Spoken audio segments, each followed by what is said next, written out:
We are gonna be making the easiest dinner. We're gonna be done in minutes, and this is perfect for when you don't really feel like cooking too much, but you still want something super tasty. So here at the bottom of our tins, we're starting off with some chili cheese Fritos. You can use the regular Fritos if you want, but I'm telling you the chili cheese ones are just so much more flavorful, and it is perfect for this dinner we're making today. Right on top, I'm coming in with some ground beef, and I'm just scooping it over just to make sure that I get all of these even.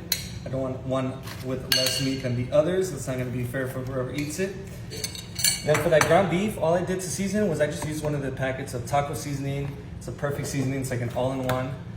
And then right on top, we're gonna be doing some black beans. So just straight out of the can. I got 2 cans. Ooh, this one might have a little bit more, but we will fix that in a second. So go ahead and pick up 2 cans of these and just distribute them as even as you can. So once we have the black beans in, we're gonna be coming in with some fire roasted tomatoes. This is very important to get the fire roasted ones. It is just gonna bring in all the flavors together. We don't have to do too much. I feel like just a spoonful or 2 is gonna be enough to kind of get that flavor all the way across. I did drain most of the can, so be sure that you do that. It'll just make your life a little bit easier. It'll be less of a mess while we're making these. So while we have this going, I do have my oven preheating at 350 degrees. So now we just gotta top it with some cheese. So my go-to is gonna be this Colby Jack, but let me know down in the comments what cheese you guys like using.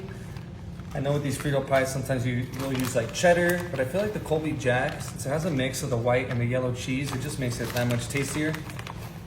And go ahead and just spread this across. I'm just doing this by hand just because I want to make sure that these look all nice and pretty. So that way when they're done baking, they just look so appetizing. Go ahead and sprinkle this. So now that we're done with all the cheese, this is gonna go in at 350 degrees for about 10 to 15 minutes. Look how amazing these look. So I did let them cool off a little bit because I didn't want to burn my hands. But all we have left to do is I chopped up some green onions. So we can go ahead and sprinkle these right on top. And you see with these little last touches, especially the green, it just makes the rest of the dish pop and it makes it look that much more appetizing. I cannot wait to go ahead and dig into this one.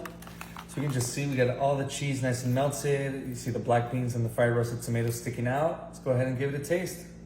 All right, you guys, a bone apple tea. So I just want to make sure that I get a bite that has a little bit of everything because that is the best way to eat this. Cheers.